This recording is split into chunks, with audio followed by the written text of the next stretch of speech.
Today on Go Makes Bento, we are making this colorful Tofu Sisig Bento. If you want more tips and tricks on how to make healthy lunches for school or work, don't forget to subscribe to my channel below.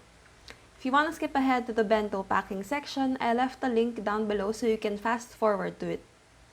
So we are starting off with some firm tofu which I drained and cubed before marinating and frying it until golden brown.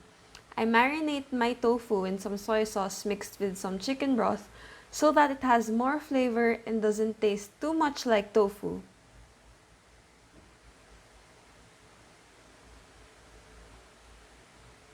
I fry these until they're golden brown and set them aside.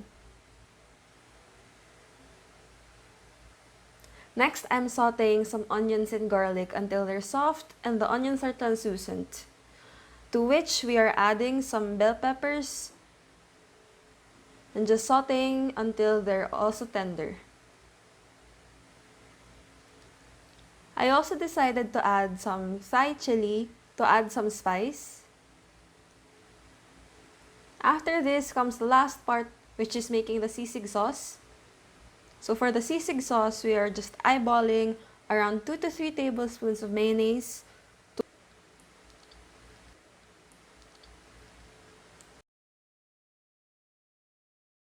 to which we are adding a teaspoon of soy sauce and mixing the together.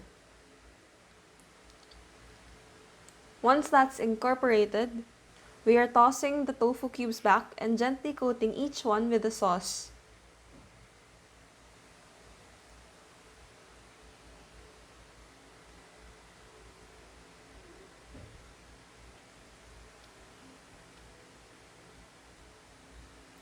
For the finishing touches, I'm adding some homemade malunggay or moringa powder, which is really nutritious and packed with good things for you, like vitamins and minerals. So for packing the rice ball, first I'm making my rice onigiri or rice balls. I'm making 3 colors today. So the first one is the black one, which is just rice wrapped in some nori or dried seaweed. I'm shaping my rice into a football shape. You want to be gentle with it, and you just want them to stick together so that it doesn't fall apart in your hands. And the heat of the rice will cause the nori to stick to it. And don't worry about the excess. We're just gonna cut that out afterwards.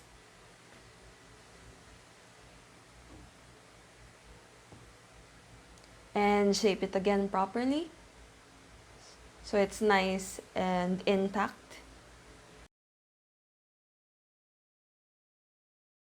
So for the next one, this is the regular onigiri. And I'm using brown rice, by the way. And surprisingly, it sticks pretty well together. A tip that I found when making onigiri is actually to handle the rice with damp hands so that the rice doesn't stick to your hands. I'm just placing that into the bottom half of my container before getting the third and final rice ball, which will be green. So that's this one. We are adding again the malunggay or moringa powder that I made. And this rice ball in particular did not taste bitter at all.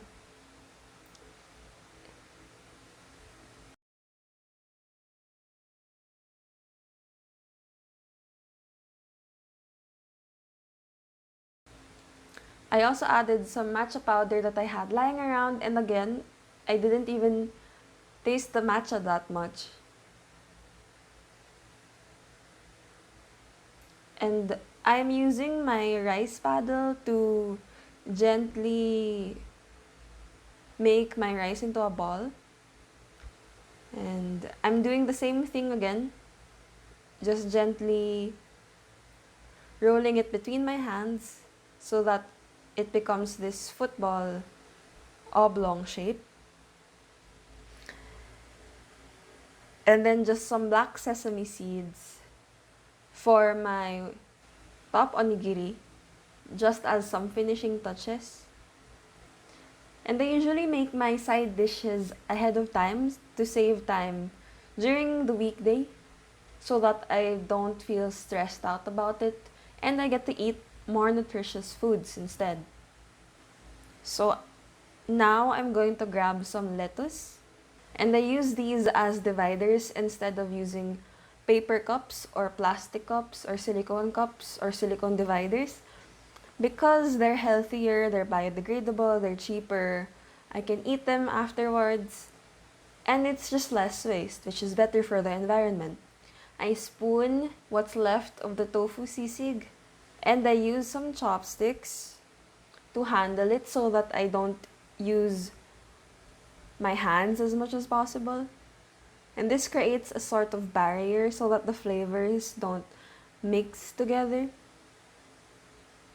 And this is a DIY plastic, well, a DIY version of those plastic grass dividers you see coming with your sushi. I made a few of these from some banana leaves. But for this bento in particular, I ended up not using them in the end. So that side dish I made in advance, just some baby potatoes, some buttered baby potatoes with green peas, and that is a bell pepper stir fry that I am putting at the side. And you don't want the colors, similar colors, being too close together. You'll see later what I mean by that. It will just make your bento look way better.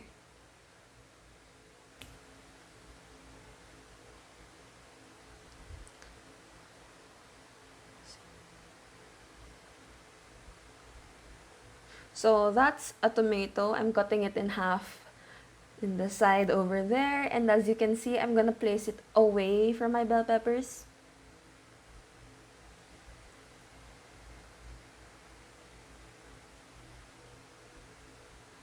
So that is a bento design tip for you guys.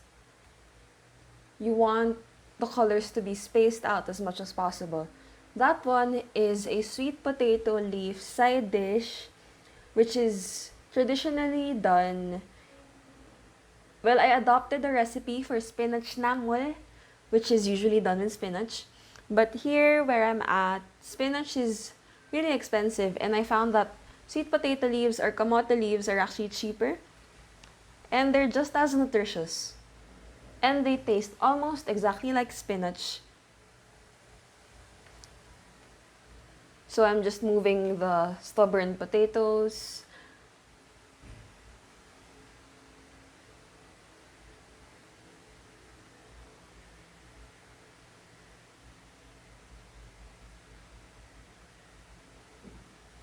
Again, I tried to make the side dishes ahead of time. Typically on a Sunday, around 2 to 3 hours of my time, and it pays off every single day during the week. I get to eat healthier, I get to eat more vegetables, I'm not as stressed. It's just a win-win for me. So that's just some nori that I'm using to separate the sweet potato leaves away from everything else. And that is a plastic container that I'm using to make a void for my grapes later, like that. Easy, right?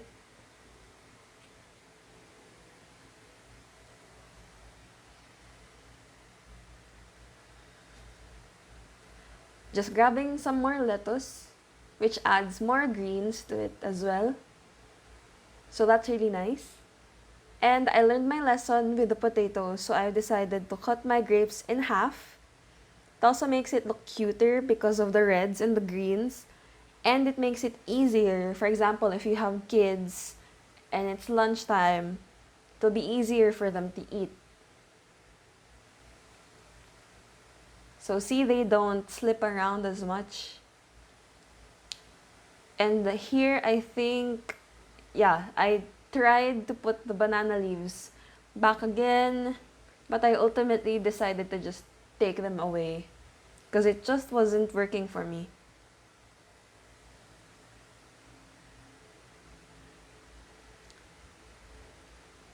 So here, now I'm just gonna fiddle around with it to perfect how it looks so that when you open the bento, it looks really, really nice and colorful. I'm really proud of this particular bento. It's the most colorful one I've done so far, and surprisingly, it's also one of the ones that took the least amount of work because I already did work in advance for me.